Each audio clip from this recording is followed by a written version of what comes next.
tudo bem com vocês? Espero que estejam bem, que vocês estejam se cuidando. Peraí, opa, vai. Vocês já vão entender o porquê desse olho assim. Olhem só, onde é que a pessoa foi parar hoje? Conhecem? Processando, gente, em que lugar eu estou? Né? Gente, eu tô na sala de aula e saibam que o cisco no olho não foi à toa, não. Dá um apertozinho aqui quando a gente entra. E foi a primeira vez que eu entrei na sala depois de tudo isso, então... Peraí, a pessoa é chorona. Tá, nós vamos chorar. E, gente, como é bom estar aqui dentro. Aí o automático é, será que ninguém deixou um caderno? Que tem que passar olhando, né? Ninguém deixou caderno, apostila debaixo da carteira. Pessoal, espero que realmente vocês estejam se cuidando, né? E que isso tudo passe muito rápido, porque, olha, vocês não sabem como é bom estar aqui dentro dessa sala, ou como é bom estar em um outro ambiente, como é bom estar no colégio. E faltam vocês. Sem vocês, vocês sabem que isso aqui não funciona sem vocês. A escola não funciona sem aluno, toque, toque. A escola não funciona sem um aluno. Então, e vamos torcer para esse passo rápido mesmo e voltarmos para o nosso ambiente, né? O nosso cantinho, né? Esse é o nosso cantinho, é a sala de aula. Professora, o ar não está funcionando. A primeira coisa que eu lembrei agora quando eu olhei para lá. Pessoal, saibam que vocês moram no meu coração, continuam morando no meu coração, e nós também não vemos a hora que isso passe, mas adiantando, saindo dessa parte aí, gente, estudem, tá? Façam as suas tarefas. Professora, não passa tanta atividade, eu vou pensar com carinho em vocês, tá? Eu vou pensar com carinho, muito carinho. Se eu passo com um volume um pouquinho menor de atividades. Certo, gente? Então, cuidem-se, estudem, façam as atividades de vocês, perguntem. Eu tô sentindo tanta falta de questionamento de vocês não entenderem alguma coisa, talvez, não sei. Gente, não entendeu? Pergunta. Vocês têm a descrição ali, é só ir ali comentar. Professora, não entendi tal coisa, né? Professora, dá pra melhorar tal coisa assim? Tem uma explicação um pouquinho mais plausível, uma explicação um pouco mais dinâmica, talvez. A gente tenta, dentro do possível, porque vocês sabem que estamos todos de mãos atadas, né? Não é tudo que a gente consegue ter acesso mais. Então, dentro do possível, eu vou fazer o que eu conseguir para fazer com que vocês entendam a matéria, tá? E, pessoal, sério, não tem sentido nenhum esse lugar sem vocês. Então, se cuidem e estudem para que a gente volte logo para cá. E tem aquele barulhozinho de fundo que são às vezes vocês conversando, vocês me perguntando e tudo isso aí, certo? Então, um abração para todos, já adiantando o final, um abração para todos, que vocês entendam todo o conteúdo da aula. Se vocês não perguntam, eu tô achando que vocês estão entendendo tudo, então perguntem se vocês não entenderem, tá? Não esqueçam daquela frasezinha, e eu vou voltar a falar. Se por um acaso, tu, bênção, criatura da minha vida, se vocês não assistiram as aulas anteriores, eu acredito que tenham assistido, mas se vocês não assistiram com atenção às aulas anteriores, eu peço que assistam com atenção, porque as aulas que estão por vir, e vocês já viram as que vieram, elas precisam das aulas anteriores. Uma coisa não tem sentido sem a outra. Então, uma coisa ajuda a outra a funcionar. Tem um entendimento para tudo. A professora tem tanta coisa. Sim. Então, essas tantas coisas antes, elas estão ali por um motivo, para que vocês entendam as que estão por vir. Então, Se vocês não prestaram atenção, deem uma assistidinha e prestem atenção depois que série. É costume. Mas se vocês não prestaram atenção, assistam e prestem atenção na aula. Porque senão vocês não vão entender o que está vindo. Tá? Beleza? Eu creio que seja só isso. E... é muito estranho estar aqui sem vocês. Tá? Um abração para todos. Boa aula, bons estudos, boas atividades. Na dúvida, me perguntem, tá, gente? Tchau. Então, pessoal, vamos continuar de onde nós paramos na última aula, tá? Entretanto, o extrativismo desenfreado está desencadeando a cada dia mais um colapso dos recursos naturais no Brasil, porque a maioria das atividades são ilegais e de forma irregular. Isso acaba causando um problema, né? Sem um planejamento... Opa, travou! Normal. Sem um planejamento, nem sustentabilidade. E isso tudo acaba direcionando apenas para o lucro e para o comércio. Então, quando nós acabamos comparando com as outras atividades econômicas, o extrativismo é uma das mais vantajosas, porque possui uma mão de obra barata, o que já facilita as irregularidades. Embora não esteja sozinha, a agropecuária brasileira também abusa das vegetações, desmatando irregularmente para ter um pouco mais de espaço. Claro que não são todos que fazem isso, certo?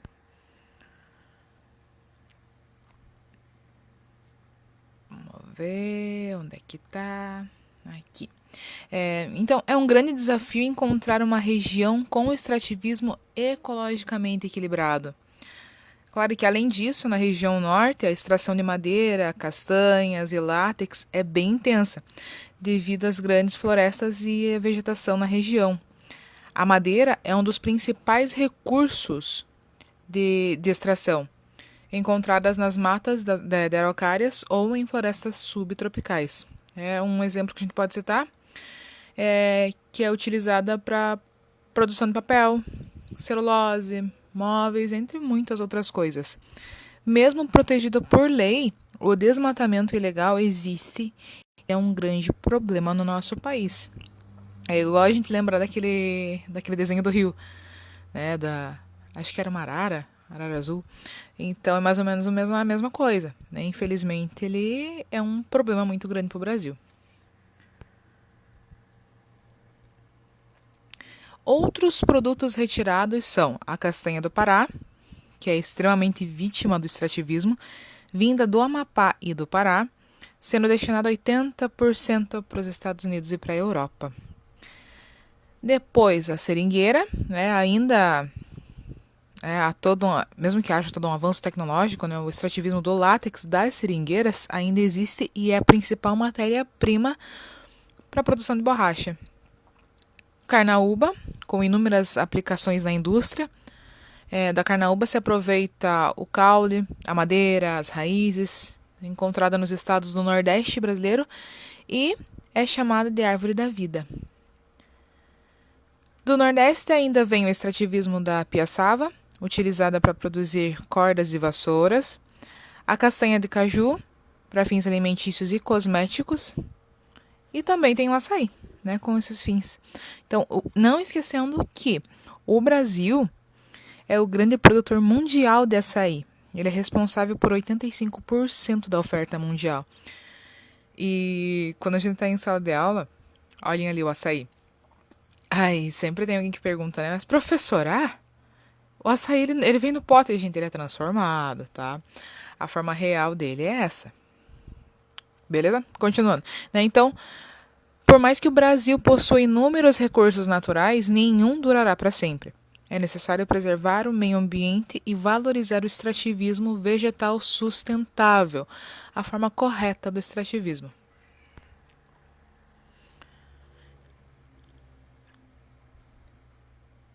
Não gostei de ser feito, achei muito chato, mas tudo bem.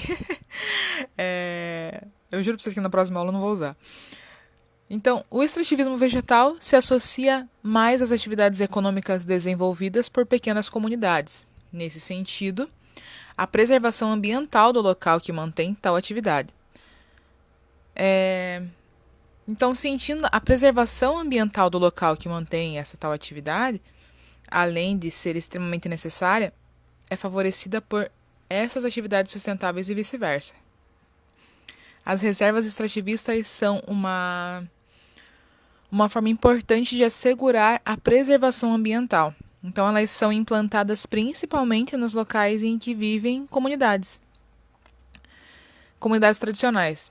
Quebradeiras de coco, babaçu, são grupos que partilham laços culturais comuns com formas de organização social próprias e que ocupam um espaço onde sobrevivem da exploração de determinados recursos naturais. Por exemplo. Só fui testar para ver se estava gravando, gente. Os quilombolas. Então, quem são os quilombolas? Comunidades de remanescentes de quilombos antigos vilarejos rurais, formados inicialmente por pessoas libertas da condição de escravizados e seus descendentes. A maior parte da população é composta por afrodescendentes. Eles vivem principalmente da agricultura, mantendo fortes vínculos com a sua herança cultural. Os seringueiros, comunidades tradicionais que se mantêm graças ao extrativismo do látex, substância retirada das seringueiras para produzir a borracha. Os ribeirinhos, comunidades que vivem aos rios e que dependem principalmente da pesca artesanal como fonte de renda. E os caiçaras. Eles vivem na região litorânea e praticam atividades principalmente relacionadas à pesca, envolvendo desde a confecção de redes e artigos para pesca até a própria pesca artesanal. Gente, se vocês quiserem até acompanhar pela apostila de vocês, tem essa reportagem e ela é muito, como a gente vai falar, é muito bizarra assim, quando a gente para analisar, porque vai contra o que a gente está acostumado a ver. Então, não se assustem, certo? Não coloquei nenhuma imagem assustadora, creio eu. Só prestem atenção e eu vou falar eu vou falar com vocês sobre ela, certo? Então, caça de jacarés visa combater a superpopulação em Porto Velho. Gente, essa reportagem, ela foi de 29/11/2011. Então, o que aconteceu? Vamos lá. Ribeirinhos estão ganhando dinheiro com o abate dos animais. Eles conseguiram autorização do Instituto Chico Mendes para caçar. Então, vou ler na íntegra para vocês, para não ficar com muitas pausas, eu vou explicar só depois, tá? A Reserva Extrativista Cunhã, em Rondônia, foi criada há 12 anos como forma de proteção dos recursos e riquezas naturais. Na área de 55 mil hectares, o silêncio só é quebrado pelos pássaros e pela movimentação temerosa do jacaré-açu, considerado o maior animal da espécie em toda a América do Sul. Eles medem até 5 metros e podem pesar mais de 400 quilos. Estão por toda a parte e passeiam em grupos. A administração da reserva é feita pelo Instituto Chico Mendes, de Conservação da Biodiversidade. E segundo dados do órgão, no Lago Cunhã existem em média 150 jacarés por quilômetro de margem, o que caracteriza superpopulação. Os riscos de ataque se tornaram evidentes desde 2004, quando uma criança de 5 anos foi morta por um jacaré. O acidente mudou a rotina da comunidade, com cerca de 80 famílias. Os ribeirinhos se mobilizaram e conseguiram, junto ao IBAMA e ao ICMBio, para o abate do animal. Para isso, foram treinados pelas instituições a se tornarem jacarezeiros, que ajudam no controle da superpopulação.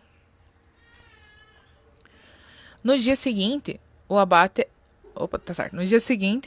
é feito é feita em um frigorífico inaugurado em abril desde deste ano, dentro da comunidade.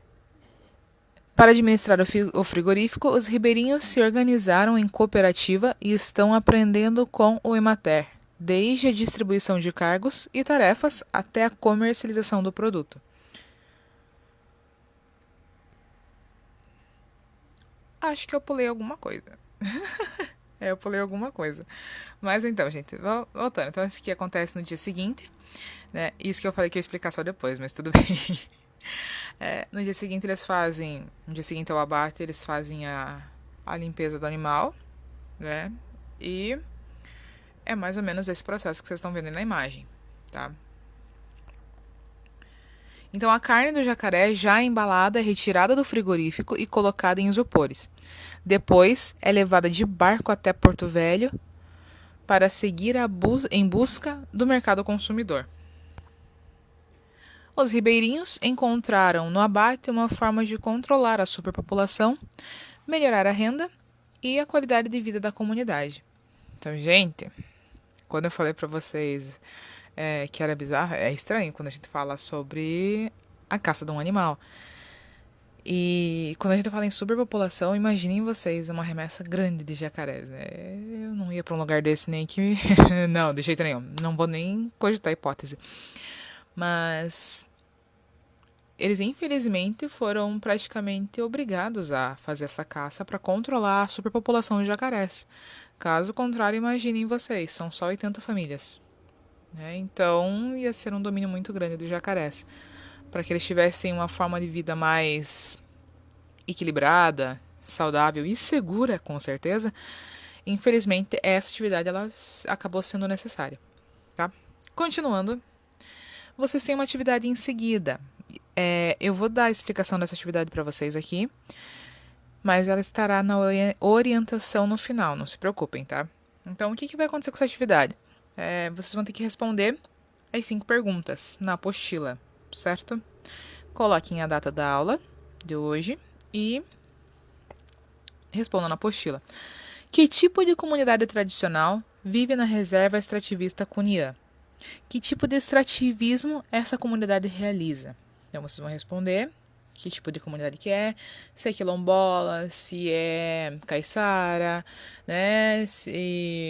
Enfim, uma dessas comunidades, e vocês vão colocar aí, e qual é o tipo de extrativismo que eles realizam. Na segunda pergunta, apesar de a caça ser proibida no Brasil, existe a autorização pelos órgãos ambientais em regime de exceção. Quais fatos motivaram essa autorização? Qual foi o argumento que a população usou para conseguir essa liberação? Tá? Então, vocês vão precisar ler de novo, não se preocupem. 3. A caça foi autorizada para qualquer pessoa em qualquer lugar? Tipo, eu tô lá bem feliz na minha casa e... hoje eu vou lá e vou caçar um jacarezinho. Então, pode ser assim ou não? Tem que ser uma pessoa mais qualificada. É isso aí que vocês vão analisar, tá? Aí não vai dar certo a pessoa imaginar, né? Acordando um dia de manhã, hoje eu vou caçar um jacaré, vou fazer uma bolsa. Então, analisem bem a pergunta, certo? 4. Quais foram os benefícios da caça autorizada para a comunidade? Então, o que de bom a caça trouxe para a comunidade? Quais são as qualidades que vieram com essa caça, além da segurança, tá? Depois, em sua opinião, vocês já sabem que vai ser pessoal, tá? Com coerência. Essa autorização foi correta? E vocês vão justificar. Se a autorização foi correta, sim. Por quê? Se a autorização não foi correta, não. Por quê? Tá? Sempre justificando. E a pecuária no Brasil. Gente, então nós sabemos que a geografia é uma ciência que atua no estudo das atividades econômicas. Quando tem como foco as atividades rurais, é conhecida como a geografia agrária. Essa especificidade volta a sua atenção para os fenômenos ocorridos no campo. Conflitos, tipos de produção, reforma agrária, tecnologias empregadas, entre outras situações. A produção pecuária corresponde ao conjunto de técnicas utilizadas e destinadas à criação e reprodução de animais domésticos com fins econômicos. Esses animais são comercializados e abastecem o mercado consumidor. A pecuária integra a agricultura, pois ambas são desenvolvidas em um mesmo lugar e em determinados momentos. Uma atividade depende da outra. Um exemplo disso é a ração para os bovinos. É a produção leiteira, que necessita da cana-de-açúcar e capim cultivados. E, às vezes, as fezes dos animais servem como um adubo natural no cultivo de algumas culturas, como hortas. E assim por diante. Então, a pecuária ela é uma atividade ligada à criação de gado e outros animais. Esse ramo produz importantes matérias-primas que abastecem as agroindústrias, como carnes para frigoríficos, peles na indústria de couro, leite para os laticínios e muitos outros. Né? Então, a pecuária ela é uma importante atividade econômica desenvolvida no espaço rural. Podemos defini-la como um conjunto de práticas e técnicas cujo objetivo é a criação de animais com fins comerciais. No Brasil, está relacionada principalmente à criação de bovinos, mas também podemos citar a criação de suínos, os porcos, galináceos, galinhas e frangos, equinos, cavalos, caprinos, cabras e bodes, ovinos, ovelhas, entre outros. Dentre as muitas fontes de renda derivadas da pecuária, destaca-se a produção de carne, leite e ovos. A carne exerce a principal função na produção agroindustrial. Nesse sentido, os animais os animais consumidos são bovinos, suínos, bufalinos, ovinos, caprinos e galináceos ou aves em geral. A segunda importante produção está ligada à produção leiteira. Nesse caso, são derivados de bovinos, bufalinos, ovinos e caprinos. O terceiro tipo de produção, mais importante, é a de ovos, provenientes da criação de galináceos. E, por último, os animais de montaria, equinos, muares e acininos. Especialização produtiva na criação animal. Então, a pecuária de corte, criação de bovinos destinados à produção de carne. Né? No Brasil, nós podemos encontrar várias espécies de gado de corte. São categorizados pela avaliação de determinadas características, como fertilidade, origem, adaptação, peso. Né? Assim, as espécies mais comuns criadas no país são essas que eu separei para vocês. Nelore, Angus, Brahman, Brangus e Tabapuã. Tá? Eu citei só esses para vocês, porque se eu fosse colocar ia ficar tipo o canal do boi. E eu achei melhor não, só alguns tá bom. Certo, gente? Então, continuando. Pecuária de leite, criação de bovinos e outros animais destinados à produção de leite. Além do gado de corte, o gado de leite também representa parte importante da pecuária no Brasil. As principais espécies são as que estão aqui no slide de vocês. A holandesa, girolando, jersey, zebu leiteiras e pardo suíno. Tá? Agora realmente ficou parecendo o canal do boi, de tanto bicho que a gente viu. Gente, pecuária de lã, criação de ovinos ou caprinos que fornecem a lã. Tá? É bem tranquilo. Se vocês ligarem uma coisinha com a outra, esse aqui é a coisa mais tranquila que a gente vai ver, creio eu. Equinicultura, que é a criação de cavalos. Ai, esse é muito fofo. Suinocultura, criação de porcos. Avicultura, criação das aves. Cunicultura, que também é fofo, criação dos coelhos. Não adianta se falarem assim, professora, eu tenho um coelho, eu posso ser um cunicultor? Não, se tem só um coelho, não. Tá, gente? Tem que ser a criação correta do coelho. Continuando. Apicultura, criação de abelhas. Piscicultura, criação de peixes. A pecuária no Brasil é um dos principais pilares econômicos. Aliás, no nosso país está entre os principais produtores de carne bovina do mundo, atingindo mais de 70 milhões de toneladas produzidas no ano de 2018. Com um rebanho maior que 209 milhões de cabeças de gado, a atividade representa hoje parte considerável do PIB do país. Sem dúvida, a agropecuária brasileira, dona de grande parte do mercado consumidor interno, tem crescido muito nos últimos anos. A pecuária brasileira se iniciou nos estados do Nordeste, mais precisamente na época da capitania de São Vicente, né, para onde foram trazidas cabeças de gado vindas de Cabo Verde. Depois, em 1550, Tomé de Souza trouxe um novo carregamento, dessa vez para Salvador, né, de onde a pecuária se estenderia para outras regiões do Nordeste, principalmente Pernambuco, Maranhão e Piauí. Então, desde o início, a criação de gado era apenas uma atividade complementar nas fazendas agropecuárias e o principal uso dos animais era como tração nos engenhos. Então, mais para frente, o crescimento foi tanto de uma quanto de outra atividade, a criação de gado foi se expandindo e se tornando uma atividade independente. Como a agropecuária exigia muito espaço para a pastagem dos animais, houve a necessidade de expansão para o interior. Foi aí que a atividade pecuária se tornou um fator importantíssimo da colonização da região centro-oeste e no interior do Nordeste brasileiro. É nesse período que a figura do vaqueiro passa a ter uma maior importância. Eles são responsáveis por cuidar da boiada. Os vaqueiros foram os principais desbravadores de todo o interior nordestino, com destaque para a Bahia e Pernambuco.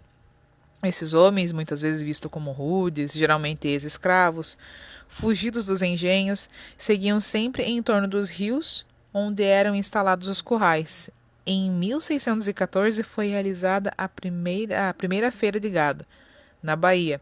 A partir daí, as feiras se tornariam a principal ponte entre as duas atividades, a pecuária e a agricultura. Então, mais para frente, né, o que aconteceu?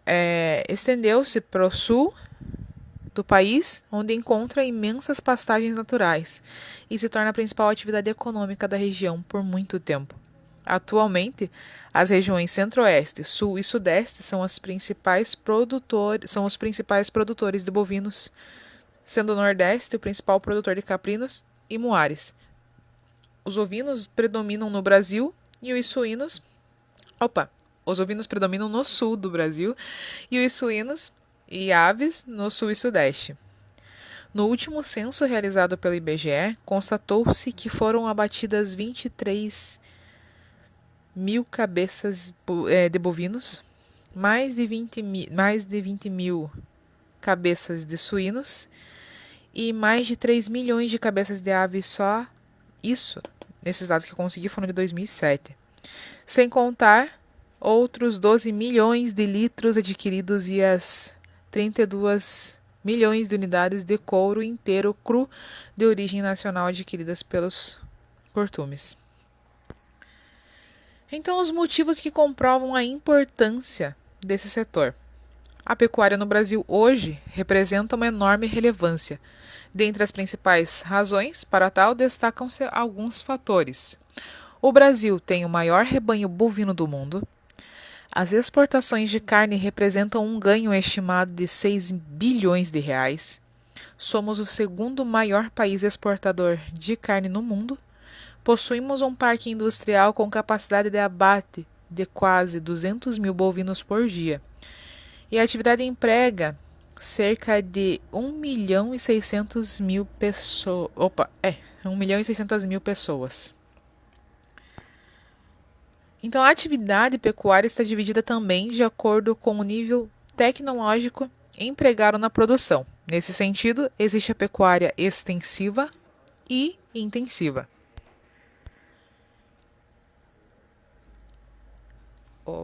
Slide 35. Então, a pecuária extensiva Esse sistema produtivo consiste na criação de rebanhos em áreas extensas, em que os animais são deixados livres em grandes áreas para pastejo. Pode ser realizado tanto em pequenas áreas familiares, quanto em grandes latifúndios e é mais comum em propriedades que possuem pastos com amplos espaços. Atualmente, a pecuária extensiva ela corresponde a 90% da atividade pecuária do país e é considerada ideal para a criação de gado de corte. Isso porque esse tipo de rebanho necessita de mais liberdade e mais espaço. A popularidade desse sistema de criação se dá muito pela principal vantagem que esse sistema oferece, que é baixo investimento. Então, como assim baixo investimento? Uma vez que a criação dos animais é em grandes pastos, eles encontram lá os nutrientes necessários para o seu desenvolvimento, fator que deixa a produção mais barata. É importante ressaltar que, ainda assim, é importante cuidar da suplementação e reposição mineral do rebanho, né? Porque a área utilizada pode ser pobre em minerais que nutrem os animais. No entanto, nem só de pontos positivos é feita a pecuária extensiva. É fundamental se atentar para algumas questões importantes que envolvem esse sistema produtivo. E para que seu negócio não traga prejuízos ou que você não invista na implantação de um método que não funcione na sua propriedade. Quais são elas? A disponibilidade de amplas áreas. Esse tipo de atividade essencialmente consiste em ocupar grandes áreas, o que pode gerar problemas ambientais, como, por exemplo, a degradação de áreas habitadas. A ineficiência no controle dos animais, uma vez que as áreas, fazer o controle do desenvolvimento dos animais se torna uma tarefa mais difícil. E sem esse acompanhamento de perto, se torna difícil medir a produtividade e garantir que esse animal se torne lucrativo. Existem algumas tecnologias de precisão que podem ajudar no controle e acompanhamento eficiente dos animais. O déficit alimentar. Como alguns pastos podem ser deficientes em alguns minerais e nutrientes, que são essenciais para o desenvolvimento do gado, a carência alimentar é também uma das questões que envolvem a pecuária extensiva. Nesse caso, o indicado é utilizar suplementações para que, porque o rebanho, ele consiga ter uma vida mais saudável, uma criação mais saudável. No entanto, essa ação pode vir a aumentar os custos da produção. Em algumas regiões, como a do Pantanal, sul-mato-grossense, há uma mortalidade da pecuária conhecida como uma modalidade da pecuária conhecida como ultra-extensiva, com os rebanhos soltos em pastagens ocupando áreas ainda maiores. Agora sim, pecuária intensiva. Então, já a pecuária intensiva pode ser vista, de certa forma, como o oposto da pecuária extensiva, além de ser considerada a opção mais avançada. Essa atividade se caracteriza pela criação do rebanho em confinamentos ou em pequenas áreas, amparada pela utilização de processos modernos e tecnologia de ponta. Assim, necessita de mão de obra especializada para o seu monitoramento. O principal objetivo desejado com esse sistema é o aumento da produtividade animal e grandes produtores têm conseguido obter resultados positivos por meio dela. Isso porque, como se utiliza tecnologia no meio do processo, é possível aumentar a produção e a comercialização.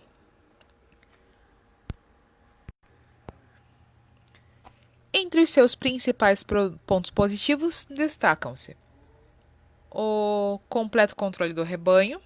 Uma vez que o rebanho está confinado em uma pequena área, é muito mais fácil ter o controle sobre o animal e sua nutrição, permitindo uma gestão mais eficiente do animal como um todo, tanto da sua saúde, alimentação, desenvolvimento e a produtividade. A seleção mais apurada do animal, devido às tecnologias utilizadas nesse sistema, o pecuarista consegue fazer uma distinção melhor dos seus animais, separando aquele mais produtivo do menos produtivo, e ainda realizar um melhoramento genético do animal. Já o ponto de atenção principal relacionado à pecuária intensiva é o alto investimento. Devido às tecnologias empregadas nesse sistema, os seus custos são mais altos. E além disso, tem que levar em consideração o fato de ser necessário contar com mão de obra especializada, que também apresenta os valores mais elevados, assim como os custos necessários para investir em infraestrutura e a suplementação do animal. Há também uma modalidade intermediária denominada semi-intensiva, na qual o rebanho, apesar de mantido em pastagens, recebe acompanhamento com o uso de pouca tecnologia.